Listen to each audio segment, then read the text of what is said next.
Bonjour, nous allons voir dans cette vidéo comment renseigner un usager sur sa situation.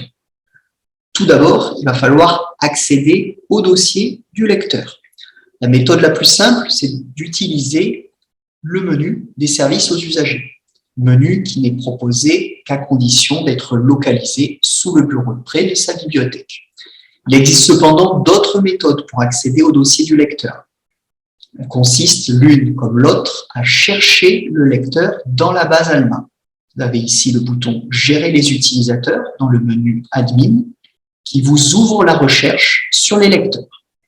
Vous avez également, au niveau de la barre de recherche, la possibilité de sélectionner comme type de résultat attendu l'utilisateur et vous pouvez à ce moment-là chercher votre lecteur, accéder à son dossier en cliquant dessus et accéder ensuite à ses activités de prêt en cliquant ici sur le lien intitulé « Gérer les activités de service aux usagers ».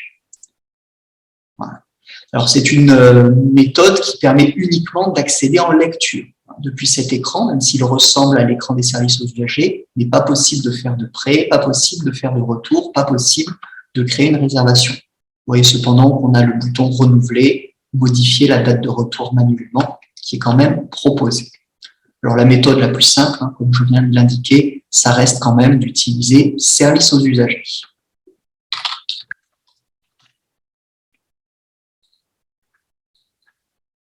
L'utilisation de cette fonction offre en plus un avantage, celle de voir s'afficher tout de suite les messages d'information qui sont stockés dans le dossier. Alors ici, nous en avons deux. L'un qui nous indique que le lecteur est bloqué pour un prêt en retard.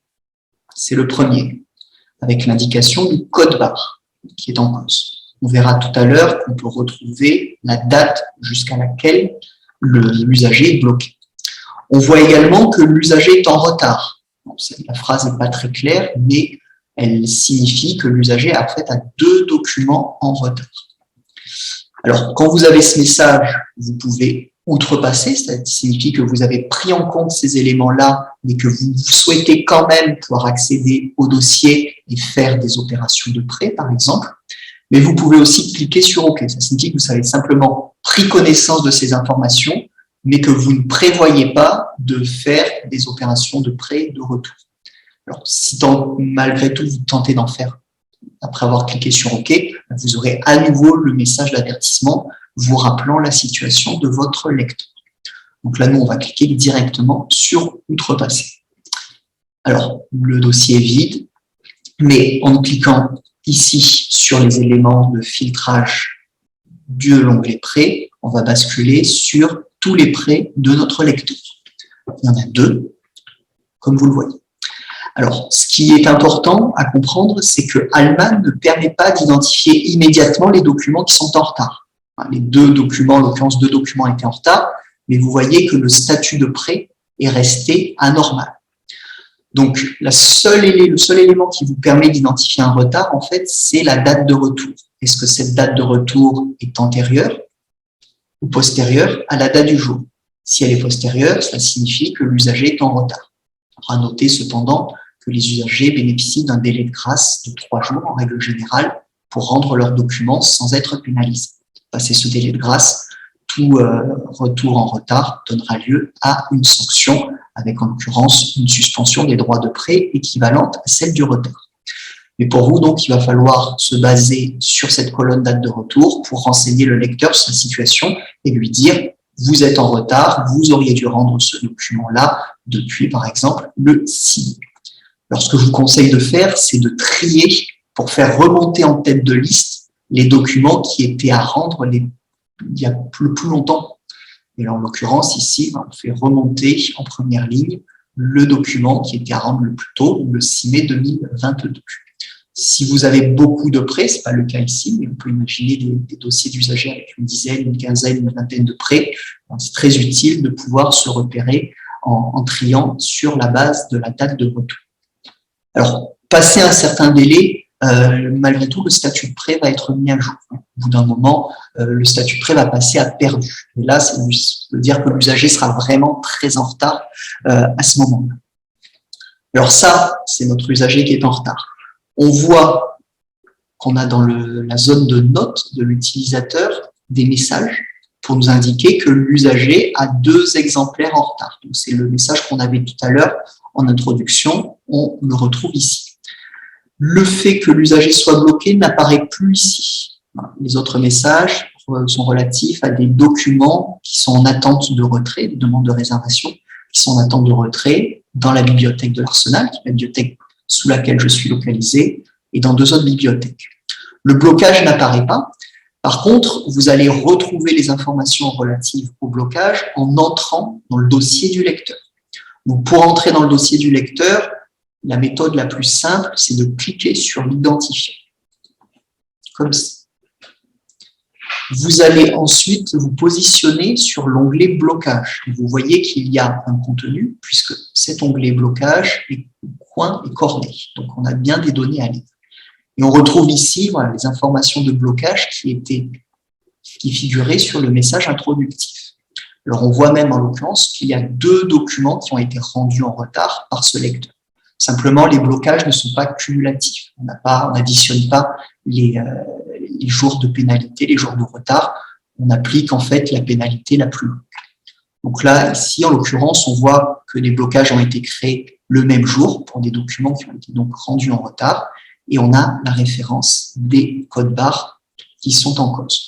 Donc, vous allez pouvoir dire à votre lecteur qu'il est bloqué depuis le 16 mai jusqu'au 7 juillet 2022, puisque c'est la date de blocage la plus lointaine. L'autre, la période de blocage est un petit peu plus courte, tout simplement parce que le document a été rendu avec moins de jours de retard. Donc là, c'est 8 jours. Et ce qui va s'appliquer, c'est le blocage le plus lointain, donc le 7 juillet 2022. À la réponse qu'il va falloir lui fournir. Alors plus précisément, l'usager ne sera plus bloqué le lendemain, parce qu'il y a la date du 7 avec 1 heure, mais cette heure est purement informative. Le blocage sera levé dans la nuit à l'aide d'un traitement informatique. Donc c'est le 8 seulement, le 8 juillet, que l'usager pourra récupérer ses droits de prêt et ses droits de réservation. Donc, pour renseigner un usager sur le blocage et sur la date à laquelle ce blocage prend fin, il faut vraiment entrer dans son dossier.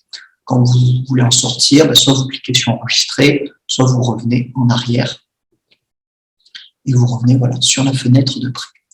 Donc là, ce sont les informations relatives au prêt. Vous avez également les informations relatives aux demandes. Quelles sont les demandes que j'ai en cours? Je vais les retrouver ici sous l'onglet demandes. Alors, on va trouver potentiellement différents types de demandes. Mais le type de demande qu'on va trouver le plus fréquemment sont les demandes de réservation du lecteur, c'est-à-dire les demandes de mise de côté des documents. Il peut arriver qu'on trouve d'autres types de demandes, comme par exemple des demandes d'acquisition. Mais ça, ce sont des cas beaucoup plus rares. Donc, demande de réservation du lecteur, vous allez avoir différents statuts suivant l'état d'avancement de la demande de votre lecteur. Donc, quand le document est déjà en attente de retrait, il est marqué que la réservation est sur le rayon des réservations. Donc, généralement, les usagers ont déjà reçu un message les avertissant qu'ils peuvent venir chercher à la bibliothèque, qui est indiqué ici, le document qu'ils ont demandé. Vous avez ici d'autres cas de réservation, un document qui est en cours de transfert vers la bibliothèque de retrait choisie par le lecteur, une réservation ici qui a été créée mais qui n'a pas encore été traitée par la bibliothèque. Donc, le document est en rayon dans la bibliothèque concernée et les collègues de cette bibliothèque doivent retirer le document des rayons et l'envoyer ou le mettre de côté sur place ou l'envoyer vers la bibliothèque de destination choisie par le lecteur. Là, on a encore un autre cas, c'est un cas qui correspond en fait à une réservation qui a été faite sur des documents qui sont en cours de prêt ou qui sont en cours d'acquisition. Et donc, la réservation n'a pas encore commencé, on n'a pas encore un début de traitement puisque les documents sont dans la nature en quelque sorte. Donc ça, c'est sur la réservation, l'onglet réservation. Les autres questions que vous pouvez avoir de la part de votre lecteur, ça va être accéder à mon historique de prêt. Alors l'historique de prêt, la logique de ce système, c'est plutôt un accès qui se fait depuis le compte lecteur, donc le compte lecteur qui est attaché au catalogue Archipel. Néanmoins, vous avez quand même la possibilité de renseigner l'usager sur ses prêts antérieurs. Alors pour cela, il va falloir aller non pas sur l'onglet prêt, puisque l'onglet prêt ne liste que les prêts qui sont en cours, mais sur l'onglet retour. Alors, il va falloir bouger ce filtre Par défaut, il est positionné sur les retours effectués au cours de la session. Et en vous positionnant sur tous les retours, vous allez voir les retours faits dans les semaines et mois précédents par votre lecteur. Donc, c'est une manière de le renseigner. Simplement, il faut noter que on ne va pas retrouver ici tous les documents qui ont été empruntés et rendus par le lecteur depuis qu'il est dans la base. Non. On va retrouver ici les documents que ce lecteur a rendus il y a moins de 3 mois. Donc, on ne va pas pouvoir le renseigner de manière vraiment toujours très précise sur ce qu'il a emprunté au cours des 6 derniers mois ou de l'année. Voilà, ça, c'est des cas qu'on peut vous soumettre. On peut aussi vous soumettre un autre cas. Alors, ça ne va pas se passer depuis la fenêtre des services aux usagers, mais le lecteur, par exemple, souhaite emprunter un document. Ce document est en cours de prêt, par exemple, et il souhaiterait savoir quand il va être rendu. Donc là, on va utiliser cette fois la recherche en l'occurrence d'exemplaires physiques, avec l'index code barre ou avec l'index mots-clés. L'un ou l'autre va vous amener à ce qu'il faut. Vous allez saisir le code barre de l'exemplaire qui intéresse le lecteur.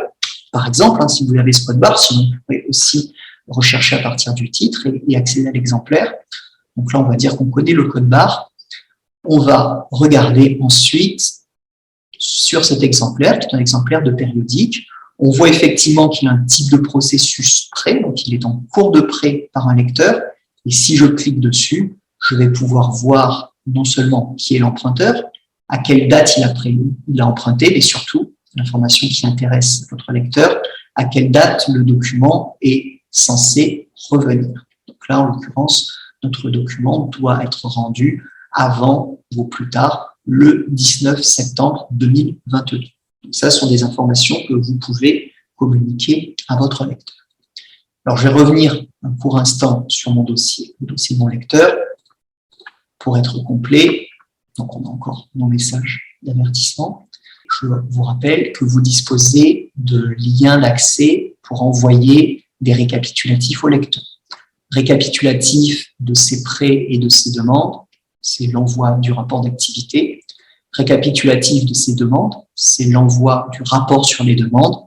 Et ensuite, vous avez des récapitulatifs sur les actions que vous venez de faire dans le dossier. Si vous venez de prêter des documents, vous avez la possibilité d'envoyer un bulletin. Alors, suivant les bibliothèques, cet envoi est à la demande. Donc, vous allez avoir quelque chose qui est marqué ici, envoyer le reçu de prêt. Ou alors, l'envoi est obligatoire, fait systématiquement dès qu'on sort du dossier, en cliquant sur effectuer.